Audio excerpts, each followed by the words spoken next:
It was that time of the year again. College intramurals.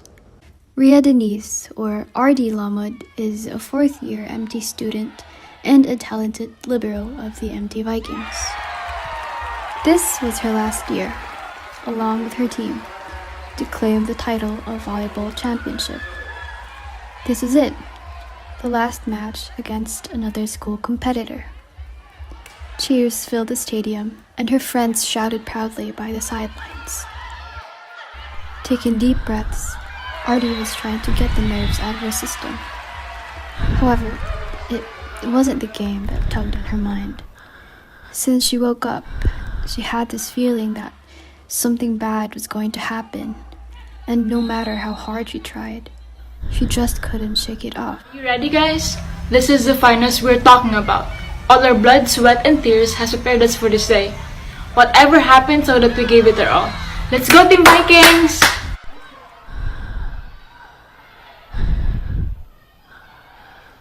Artie, are you okay? Is there something bothering you? Is it the game? Fine, I'm sure she's just nervous. When she gets out there, I'm sure all of our worries will be gone, right? Of course. Shredder's right. Nothing's wrong. Just her injury. That's all.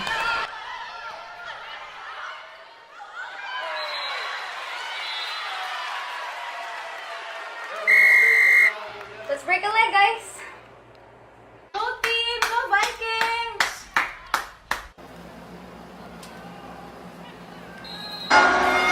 Brought on by her instinct, the moment she saw the ball stray, Artie chased after it, but as she was about to dive, something caught her eye. Her breath hitched at her throat. Mom?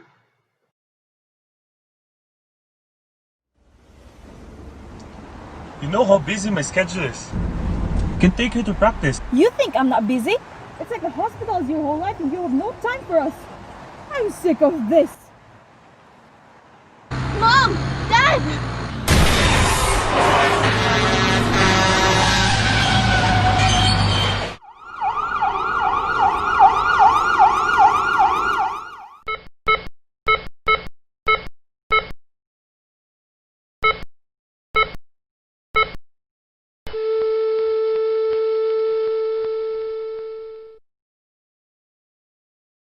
Artie was an outstanding student who excelled in both her academics and extracurricular activities. In short, she was capable of doing anything.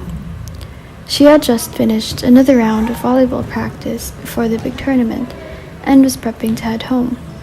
She bid her friends and teammates goodbye and left. See you tomorrow for the big day!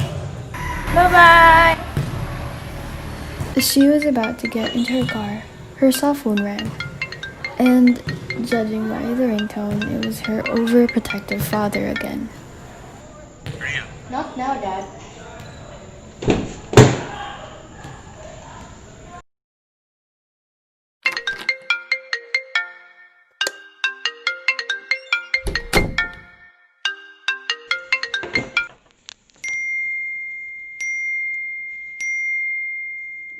As always, I'm not even surprised.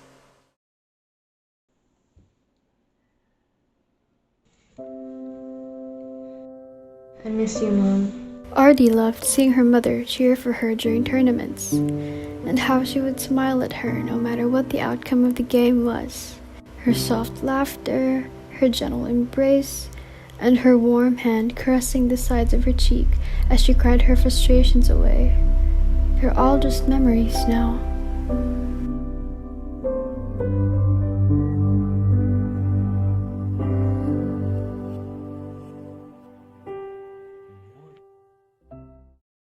Brent, Artie's father, on the other hand, was in the hospital again to check on a patient, but he couldn't help himself from checking on his daughter.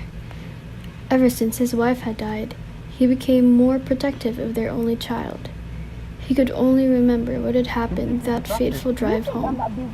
He should have paid more attention to the road. He should have stopped the argument. The memories of that night haunted him like a broken record on repeat.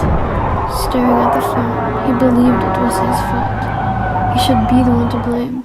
The reason why everything's gone wrong. It was him. It was his fault. He should have turned the wheel quick enough. He should have apologized. He should have been the one who... Doc, we have another patient that came in. Are you available? The nurse informed him of a new case in which the patient had a severe condition that needed to be attended to immediately.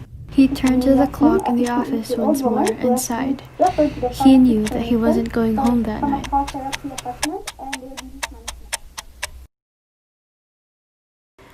Brent was on his way to Artie's tournament, but he apologized beforehand that he will be running late as expected. Artie was no longer surprised. Hello, Artie. I'm so sorry something came up and I'll think I'll be running late. It's fine, Dad. I understand. There's no need to explain. I'll be there as soon as I can. Okay? I gotta go. You're calling things too.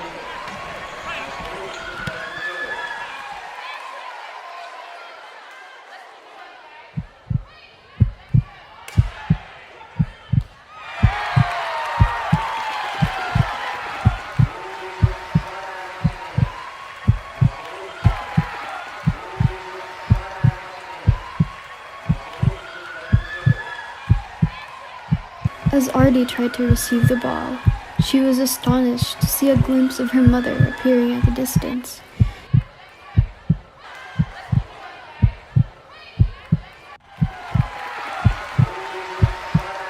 This distracted her and made her unable to prepare herself to properly receive the ball as she attempted to dive for it.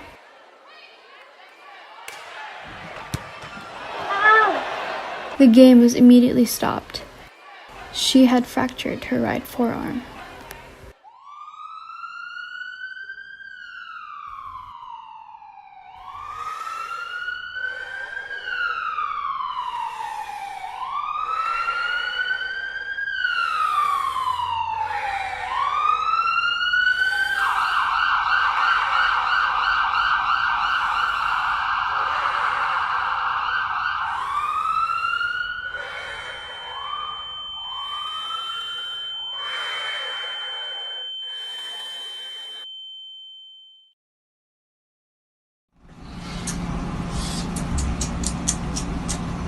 Dr. Lomod, it's going to be alright. I'm treating your daughter right now. Well, how is she? Apparently, she fell into an accident while playing volleyball, and that she fractured her right forearm due to the force or impact put on the bone by the ball. Usually, fractures of the forearm can occur at 3 different levels: near the wrist at the distal end of the bone, in the middle of the forearm, or near the elbow at the proximal end of the bone. In the case of your daughter, it was located in the middle of the forearm, so she has limited motion near the area of the broken bone.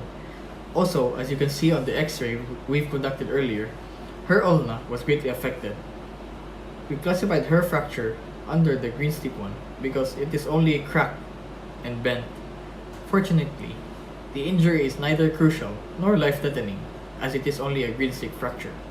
And as you already know, it is different from the other kinds of fractures, like the comminuted, where the bone breaks into multiple fragments, compression, where the bone is crushed, depressed, in which the broken bone portion is pressed inward, impacted, where the broken bone ends are forced into each other, spiral, in which ragged break occurs when excessive twisting is applied to the bone, and lastly the hairline, which is usually common in the skull. She will also only need to wear a coaptation splint for 2 months to ensure full recovery. 2 months? That's too long! Can't there be another way? I got my internship in the lab, I got practices... Can you just stop thinking about the game for a second and realize that you just had an accident?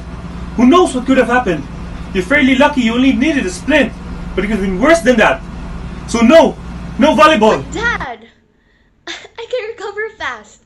There's no need to worry. Ria Denise, quit being stubborn. No volleyball.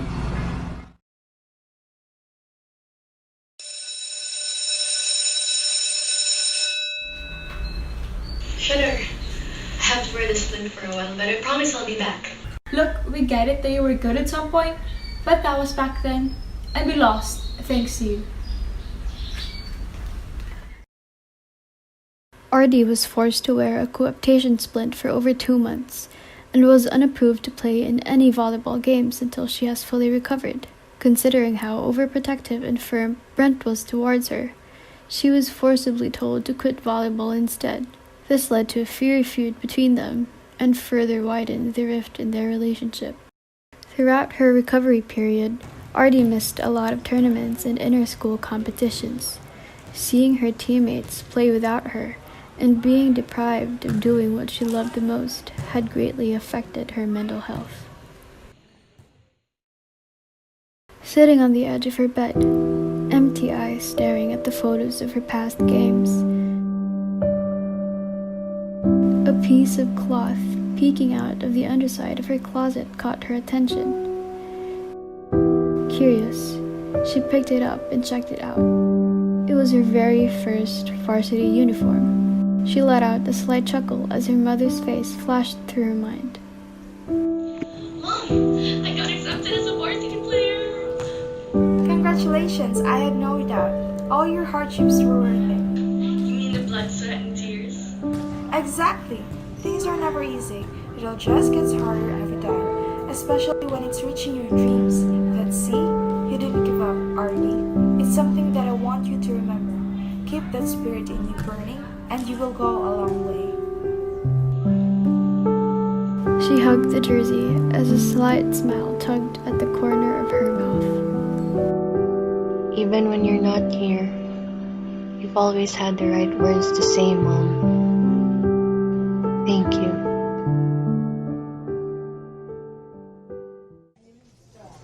Can you process this, please?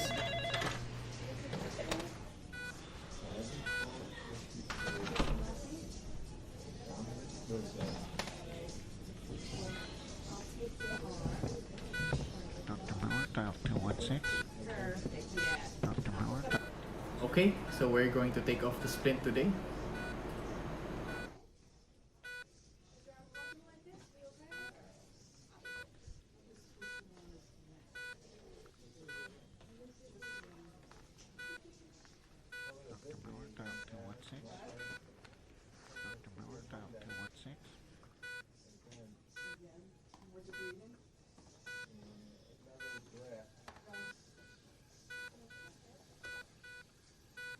Sadly, this was expected, and you know that, Ria.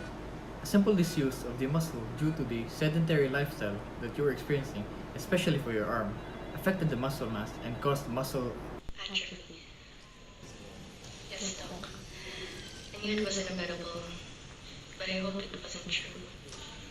Yes, due to the lack of physical activity on your arm for an extended period of time. I suggest that you have a few sessions with a physical therapist to gain back the full range of motion of your arm. Doing as the doctor suggested, Artie went into rehabilitation, and along the way, she came across a batchmate, but of a different department. His name was Thomas, and he was from the PT department. Hey, you look familiar. I think I've seen you from Velis before? Oh yeah, I'm from the MT department. Oh, I'm from the PT department. May I ask what happened to your shrunken arm?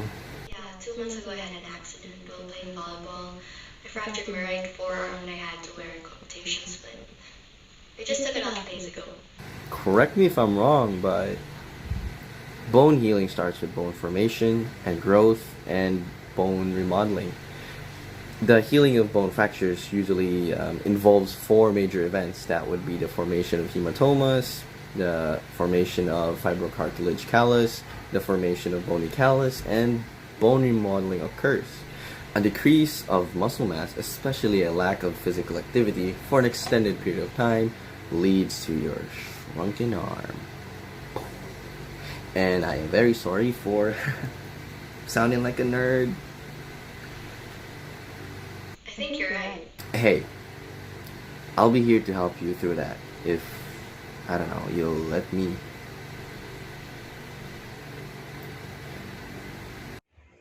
While they were talking, Artie's dad was looking at them from a distance. Excuse me, mister? Can I ask you for a favor? Sure, sir. What is it about? I'm Artie's dad. The girl you were talking to earlier. I've been meaning to approach her all this time, but she's been constantly ignoring me. So I'd like you to give this her. What's this? Those are the things that I've been wanting to tell her. but couldn't bring myself to. I've been trying to reach out to her, sending her text messages, calling her numerous times, but she hasn't responded to any of it since her accident. So for now, this is the only way I can reach out to her. So, would you give this letter to her on my behalf? Oh, I didn't know. I'd be willing to do so, sir. I mean, Doc. Every day, without missing a single one, Brent had been passing the letters to Thomas, who did what he was instructed to do and passed them on to Artie. However, upon learning that the letters were from her father, Artie's face would turn cold and she would reject each and every one of them. After a number of days in rehab, Artie still turned down all the letters. Despite Artie telling him to throw away the letters, Thomas had been secretly keeping all of it. He knew he needed to do something to patch things up between the two. He cared for Ria. He wanted her to heal not just physically, but holistically as well. So he tried to do everything that he could do to help mend her relationship with her father. You've been there for me all throughout my stay here in the rehab center. Even from the very beginning when I was drowning and down. Up until now. I thank you for that. No need to say thank you. Instead, you can accompany me later to talk about something. Oh, okay. See you then. Bye.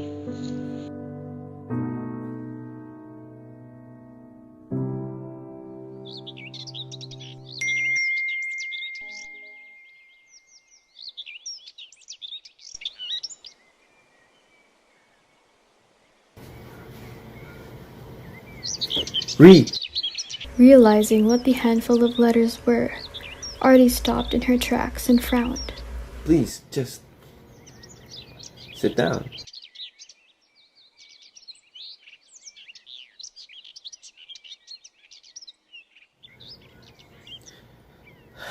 Okay, Ree, I just want you to hear me out.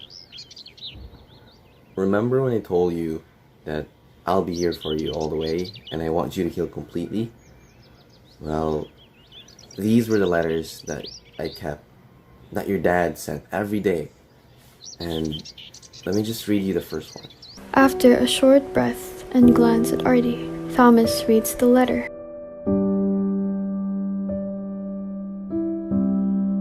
As the words flowed through her ears, Artie felt the irritation subside as tears welled up in her eyes. She looks up at an attempt to prevent them from falling, but to no avail, her tears betray her. As small whimpers escape her lips, she motions to Thomas for another letter, which Thomas gladly hands her one. Tears continue to flow down her cheeks as she kept reading the letters. All the ache she fought in her heart, from the time when her mother was alive till the time of her death, all up to everything they've been through. All those bitter feelings melted away with her tears. With silent footsteps and tears edging his eyes, Brent walks up to the two.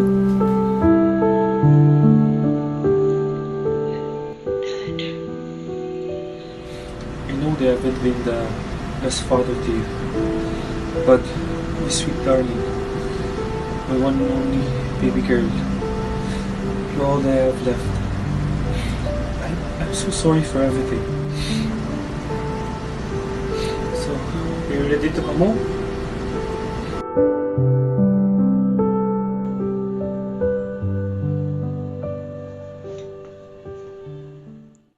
Healing does not only happen physically, but it is needed holistically. Resist the urge to give up on healing just because it takes time. It takes so much strength to face the world every day. I'm proud of you. You are enough. You are worthy of love. You are not alone.